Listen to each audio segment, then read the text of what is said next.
নমস্কাৰ আজি 29 জুলাই অসমৰ লগতে ভাৰতৰ বিভিন্ন প্ৰান্তৰ পৰা ৰাতিপুৱাৰ কেইবাটাও খবৰ আহি পৰিছে এই মুহূৰ্তত জনাইছো এটা ব্ৰেকিং নিউজ হিমন্ত বিশ্ব শৰ্মাৰ বিৰুদ্ধে সৰব হৈ পৰিছে গৌৰৱ গগৈয়ে কৈছে মুখ্যমন্ত্ৰী হিমন্ত বিশ্ব শৰ্মাৰ পৰিবাৰে 5-star প্ৰাইভেট স্কুল খুলিছে মুখ্যমন্ত্ৰী হিমন্ত বিশ্ব শৰ্মাই শিক্ষা বিভাগক সহায় কৰাতকৈ পৰিবাৰৰ যোগেদি 5-star প্ৰাইভেট স্কুল খুলিছে মুখ্যমন্ত্ৰী পৰিবাৰৰ বিদ্যালয়ৰ বিৰুদ্ধে সৰব হৈ পৰিছে গৌৰৱ গগৈয়ে কৈছে যিখন ৰাজ্যত মুখ্যমন্ত্ৰী আৰু মুখ্যমন্ত্ৰীৰ পত্নীয়ে 5-star প্ৰাইভেট স্কুল খুলিছে সেইখন ৰাজ্যত চৰকাৰী স্কুলৰ অৱস্থা কেনেকুৱা হ'ব জালিয়াতিৰে চৰকাৰ বনাইছে বিজেপিয়ে 4.65 কোটি ভোটৰ জালিয়াতিৰে ক্ষমতা দখল কৰিছে এনডিএ জালিয়াতিৰে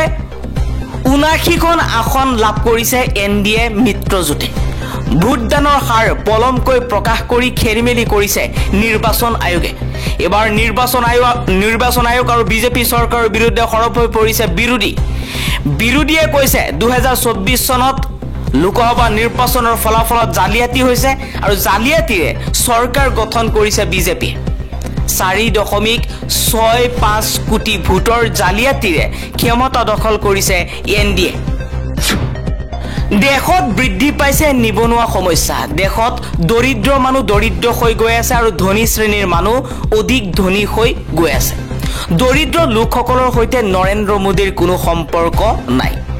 তেখেত কেৱল ধনী বন্ধুসকলৰ বাবেহে কাম কৰে ড্ৰাগছ আৰু নিচাজাতীয় বস্তু খালে মুছলমানক জানাজা আৰু কবৰস্থ নকৰে এখন গাঁৱৰ লোকে হয় ড্ৰাগছৰ বিৰুদ্ধে কঠোৰ সিদ্ধান্ত গ্ৰহণ কৰিছে বৰপেটা ৰোডৰ আজাদ নগৰৰ ৰাইজে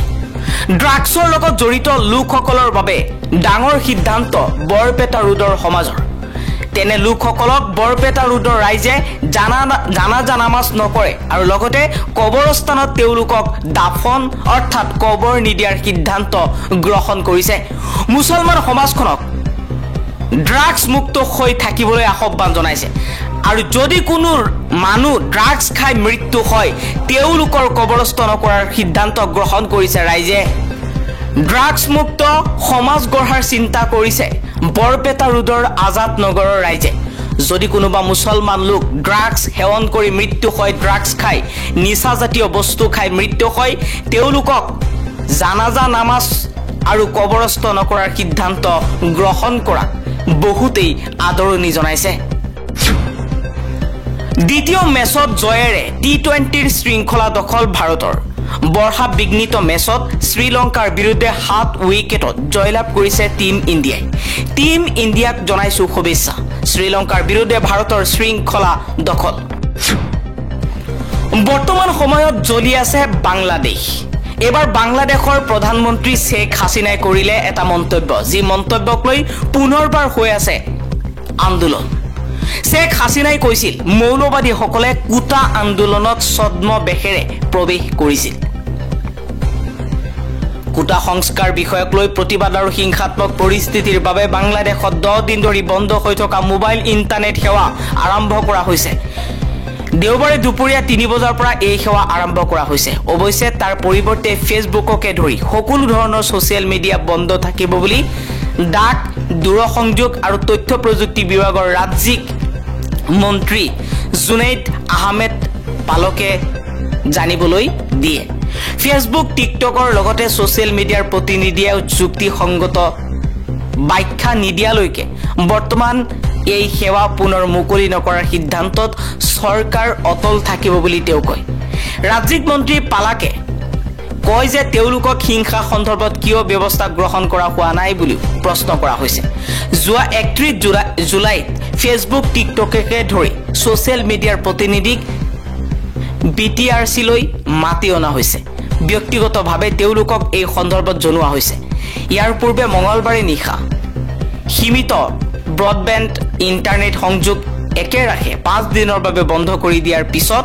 পুনৰ মুকলি কৰা হৈছিল প্ৰথম অৱস্থাত ইণ্টাৰনেটৰ গতি যথেষ্ট লেহেমীয়া আছিল যদিও ব্ৰডবেণ্ড সংযোগ উভতি অহাৰ ফলত ফ্ৰিলান্সাৰ ব্যৱসায়ী আৰু সাধাৰণ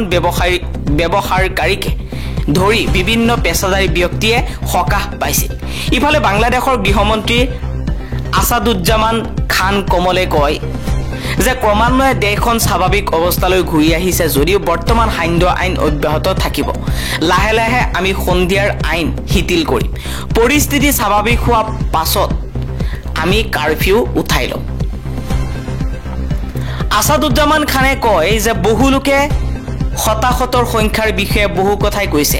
এই কেইদিনৰ আন্দোলনত প্ৰাণ হেৰুৱাই পেলুৱাসকলৰ তালিকা আমাৰ হাতত আছে আমি এই বিষয়ে অধিক তদন্ত কৰি আছো এজন বা দুজনৰ খবৰ পালে আমি সেইবোৰ অন্তৰ্ভুক্ত কৰিম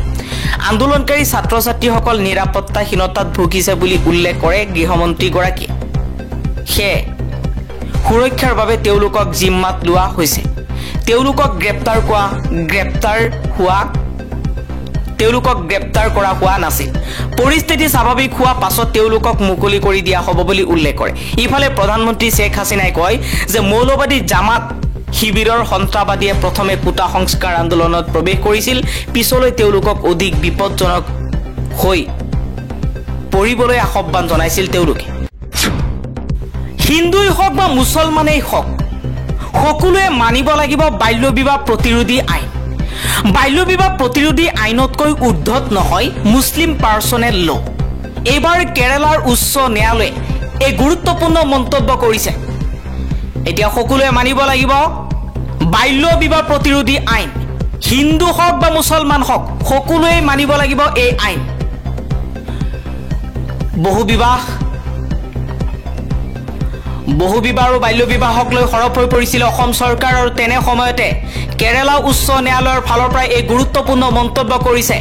বাল্য বিবাহ সংক্ৰান্তীয় গোচৰত কেৰালা উচ্চ ন্যায়ালয়ৰ গুৰুত্বপূৰ্ণ মন্তব্য মুছলিম পাৰ্চনেল ল বৰ্ডৰ দোষাই দি হাৰি যাব নোৱাৰিব বাল্য বিবাহত জড়িত লোক এইবাৰ অখিল গগৈক টাৰ্গেট শৃংখল চলিহাই কলে অখিল গগৈ মোৰ প্ৰেমিকা নহয় ৰাজনৈতিক যুদ্ধৰ বাবে সাজু থাকক অখিল গগৈ এবাৰ অখিল গগৈ আৰু শৃংখল চলিহাৰ মাজত আৰম্ভ হৈছে বাকযুদ্ধ অখিল গগৈক লৈ মন্তব্য কৰিছে শৃংখল চলিহাই কৈছে যে অখিল গগৈ মোৰ প্ৰেমিকা নহয় অখিল গগৈৰ গুণ্ডাই যদি মোৰ সৈন্যক মাৰে তেনেহলে তেওঁক কেতিয়াও এৰি দিয়া নহব লাচিত সেনাৰ সৈন্যক আক্ৰমণ কৰিলে তাৰ প্ৰত্যুত্তৰ দিয়া হ'ব বুলি হুংকাৰ দিছে অখিল গগৈ সংসদত বিৰোধীক ভাবুকি দিছে কেন্দ্ৰীয় মন্ত্ৰীয়ে অধ্যক্ষলৈ পত্ৰ গৌৰৱ গগৈ কংগ্ৰেছৰ নেত্ৰী তথা ৰাজ্যসভাৰ সদস্য সোনিয়া গান্ধীকে ধৰি বিৰোধী দলৰ নেতাৰ প্ৰতি অসংসদীয় ভাষা ব্যৱহাৰ কৰি লোকসভাত ভাবুকিমূলক মন্তব্য কৰাৰ অভিযোগ উত্থাপন হৈছে মোদীৰ কেন্দ্ৰীয় মন্ত্ৰীৰ বিৰুদ্ধে এই অভিযোগ উত্থাপন কৰি কংগ্ৰেছৰ সাংসদ গৌৰৱ গগৈয়ে লোকসভাৰ অধ্যক্ষ ওম বিৰলালৈ পত্ৰ প্ৰেৰণ কৰি তেওঁৰ হস্তক্ষেপৰ দাবী জনাইছে গৌৰৱ গগৈয়ে অধ্যক্ষলৈ লিখা এখন পত্ৰত কেন্দ্ৰীয় মন্ত্ৰী ৰাজীৱ ৰঞ্জন সিং আৰু ৰণিত সিং বিট্টুৱে হাৰিয়ানাৰ প্ৰাক্তন মুখ্যমন্ত্ৰী ক্ৰমে ভূপিন্দৰ সিং হুদা আৰু সোনিয়া গান্ধীৰ বিৰুদ্ধে ভাবুকি আৰু অসংসদীয় ভাষা ব্যৱহাৰ কৰাৰ অভিযোগ উত্থাপন কৰিছে গৌৰৱ গগৈয়ে বিৰলালৈ প্ৰেৰণ কৰা এখন পত্ৰত লিখিছে যে 26 জুলাইত কেন্দ্ৰীয় মন্ত্ৰী ৰাজীৱ ৰঞ্জন সিঙে সংসদত হাৰিয়ানাৰ প্ৰাক্তন মুখ্যমন্ত্ৰী উপেন্দ্ৰ সিং হুদাৰ বিৰুদ্ধে ভাবুকিমূলক ভাষা ব্যৱহাৰ কৰিছিল একেদৰে 26 জুলাইত ৰাজ্যসভাৰ সাংসদ সোনিয়া গান্ধীৰ বিৰুদ্ধে সংসদত অসংসদীয় ভাষা ব্যৱহাৰ কৰিছিল কেন্দ্ৰীয় মন্ত্ৰী ৰণিত সিং বিট্টুৱে আনকি বিজেপিৰ সাংসদ নিশিকান্ত দুবেই সংসদত সাম্প্ৰদায়িকভাৱে উচতনিমূলক ভাষণ দিছিল সংসদীয় পৰিক্ৰমা মন্ত্ৰীৰ উপস্থিতিত এই কাণ্ড সংঘটিত হৈছিল